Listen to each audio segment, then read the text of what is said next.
Welcome to 99 TV. నేను బ్రహ్మనాయుడు. చారిత్రాత్మక ఘటనకు నేటితో 2 ఏళ్ళు.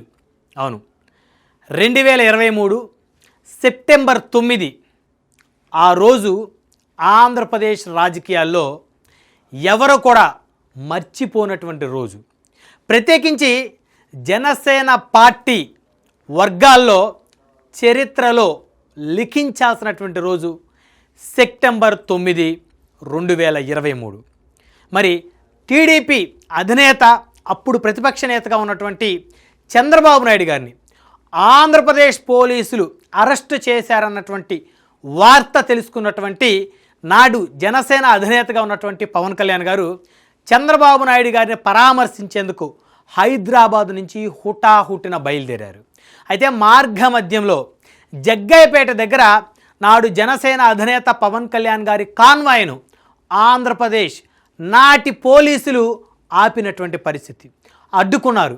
నడి రోడ్డు మీద ఆయన్ని నిర్బంధించారు. ఇది చూశారు కదా. ఇదే విధంగా నడి రోడ్డు మీద నాడు జనసేన అధినేత పవన్ కళ్యాణ్ ఈ విధంగా నిరసన తెలియజేశారు. పోలీసులు ఆయన చుట్టుముట్టారు. ఒక వలయంలా ఆయన్ని ఎక్కడికి కదలనివ్వకుండా ఆయన్ని నిర్బంధం చేశారు. అయితే ఈ వార్త సోషల్ మీడియాలో ఆనాడు దావానంలా వ్యాపించింది. రాష్ట్రం మొత్తం ఒక్కసారిగా ఈ వార్త వ్యాపించింది. అయితే ఎక్కడి నుంచి వచ్చారో తెలియదు కానీ నిమిషాల్లోనే చుట్టుపక్కల ఉన్నటువంటి జన సైనికులు లక్షలాదిగా ఆ సంఘటనా స్థలానికి చేరుకున్నారు.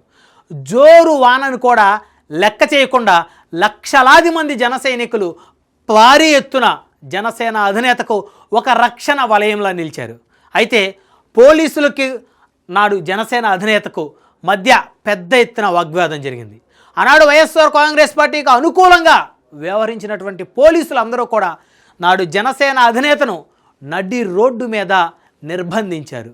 అది ప్రజాస్వామ్యమా, రాచరిక పాలన అనేటువంటి రీతిలో ఆనాడు వైసీపీ దమనకాండ జరిగింది, సాగింది అని చెప్పుకోవడానికి ఇదొక ఉదాహరణ. ఎలాంటి అవినీతి ఆరోపణల కేసులు లేనటువంటి జనసేన అధినేతగా ఉన్నటువంటి పవన్ కళ్యాణ్ గారిని నడి రోడ్డు మీద వందలాది మంది పోలీసులు నిర్బంధించటం దేనికి సంకేతం? ఆయన ఏమన్నా హత్యా రాజకీయాలు చేశాడా, లేకపోతే అవినీతి ఆరోపణలు ఉన్నాయా? తన రాష్ట్రానికి తాను రావటానికి తనని ఎందుకు అడ్డగించారని చెప్పేసి జనసేన అధినేత నడి రోడ్డు మీద ఈ విధంగా నిరసన తెలియజేసినటువంటి ఆనాటి సంఘటన సెప్టెంబర్ 9, 2023 వైఎస్ఆర్ కాంగ్రెస్ పార్టీ కంచు కోట బద్దల అవ్వటానికి పునాది వేసినటువంటి ఒక చారిత్రాత్మకటువంటి ఘటన. జనసేన అధినేత నడి రోడ్డులో ఆయన నిరసన తెలియజేయటం.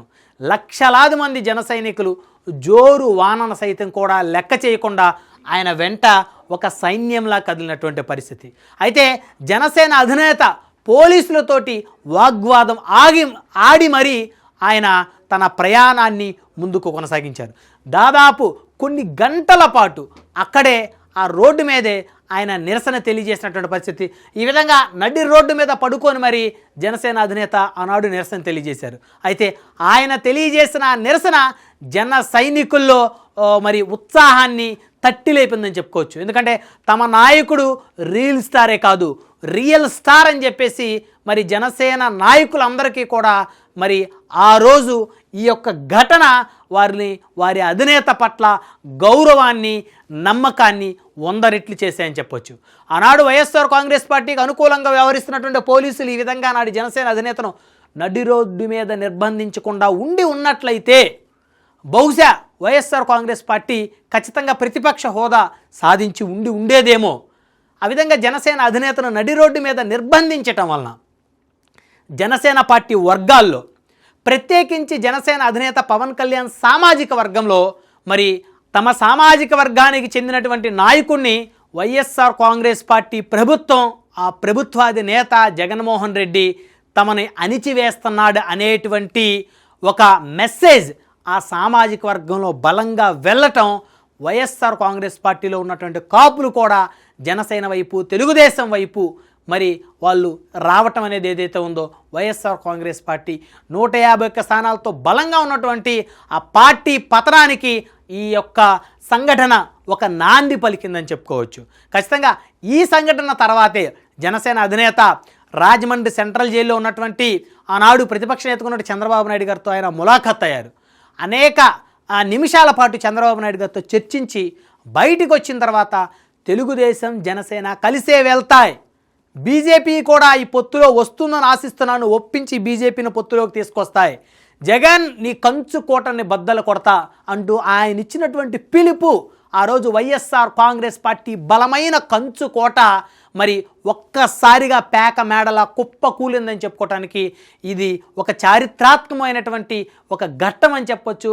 ఇది ఒక బలమైనటువంటి ఉదాహరణ అని చెప్పొచ్చు. ఆ రోజు గనక జనసేన అధినేతను గనక జగన్మోహన్ రెడ్డి గారి ప్రభుత్వం అడ్డుకోకుండా ఉండి ఉన్నట్లయితే, అంత దారుణంగా నడి రోడ్డు మీద అవమానించకుండా ఉండి ఉన్నట్లయితే, ఆపకుండా ఉండి ఉన్నట్లయితే ఖచ్చితంగా ఆయన సామాజిక వర్గానికి చెందినటువంటి వాళ్ళందరిలో కూడా ఒక స్ఫూర్తి వచ్చుండే అవకాశం ఉండేది కాదు, ఒక ఐక్యత వచ్చుండే అవకాశం ఉండేది కాదు. ఎప్పుడైతే ఆయన ఆ విధంగా నడి రోడ్డు మీద ఆ విధంగా నిరసన తెలియపటం చూసినటువంటి వైసీపీలో ఉన్నటువంటి బలమైనటువంటి మెగా కుటుంబ అభిమానులు ఎవరైతే ఉన్నారో వాళ్ళందరూ వైఎస్ఆర్ కాంగ్రెస్ పార్టీకి రాజీనామాలు చేయటం, జనసేన పార్టీలో జాయిన్ అవ్వటం, అవకాశం ఉన్న దగ్గర తెలుగుదేశంలో జాయిన్ అవ్వటం, వైసీపీలో ఉండి కూడా సీరియస్గా పని చేయకపోవటమే, అవన్నీ కూడా కేవలం తమ వర్గానికి చెందినటువంటి నాయకుడిని అత్యంత దారుణంగా అవమానించి నడి రోడ్డు మీద ఆయన్ని పడుకునేలా చేసి పోలీసులు ఆయన్ని చాలా దారుణంగా ట్రీట్ చేశారనేటువంటి ఒక అవమాన భారం ఆయా సామాజిక వర్గాల్లో వెళ్ళటం, వారిని రగిలింపజేయటం, తద్వారా వైఎస్ఆర్ కాంగ్రెస్ పార్టీ పతనానికి అదొక పునాది అయిందని చెప్పుకోవచ్చు. అందుకనే సెప్టెంబర్ 9 అంటే ఆంధ్రప్రదేశ్ రాజకీయాల్లో ఒక చారిత్రాత్మకమైనటువంటి ఘట్టం.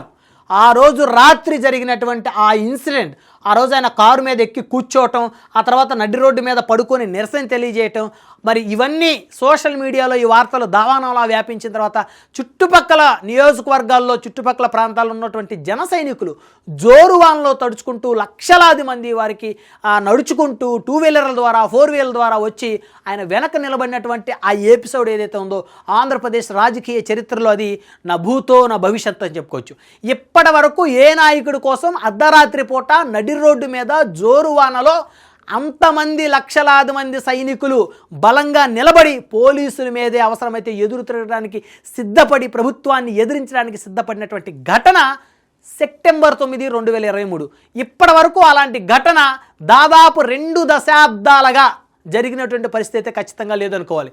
అది కేవలం ఒక్క జనసేన పార్టీ ఆ అధినేతకు సంబంధించినటువంటి వ్యవహారంలోనే ఖచ్చితంగా జరిగిందని చెప్పుకోవచ్చు.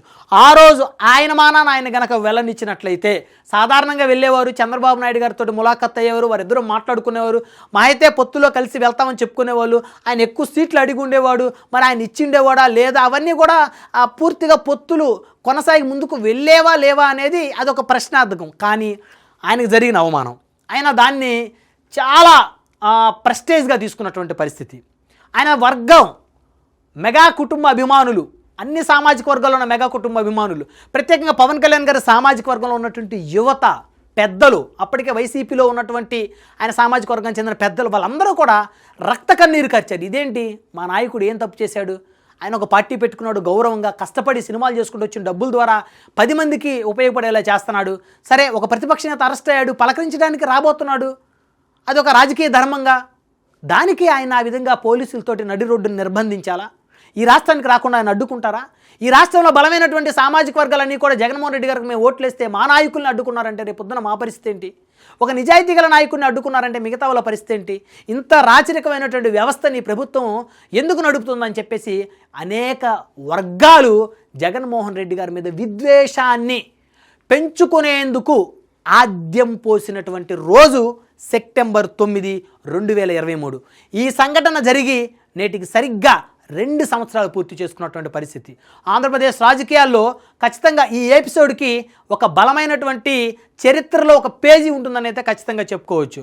సో కాబట్టి జనసేన పార్టీ కార్యకర్తల అభిమానుల ఆగ్రహానికి వైఎస్ఆర్ కాంగ్రెస్ పార్టీ నాడు వైసీపీకి అనుకూలంగా వ్యవహరించినటువంటి పోలీసులు కూడా తల దించినటువంటి రోజు, తల వంచినటువంటి రోజు, చారిత్రాత్మక ఘటన మరి సెప్టెంబర్ 9. సో కాబట్టి ఈరోజు ఆంధ్రప్రదేశ్ రాజకీయాల్లో అటు జనసేన కాదు, తెలుగుదేశమే కాదు, వైఎస్ఆర్ కాంగ్రెస్ పార్టీ కూడా ఈ రోజుని ఖచ్చితంగా మరిచిపోదని చెప్పుకోవాలి. కాబట్టి ఎవరైనా ఒక పార్టీ అధినేత తన కార్యక్రమాలు తాము చేసుకునేటప్పుడు అంటే ఏ కారణం లేకుండా అనివార్యంగా అన్యాయంగా వారిని నిర్బంధించడం ఏదైతే ఉందో వారి పార్టీ కార్యకర్తలందరినీ కూడా ఐక్యత చేయటానికి అదొక పునాది అయితే అవుతుందని అయితే చెప్పుకోవాలి.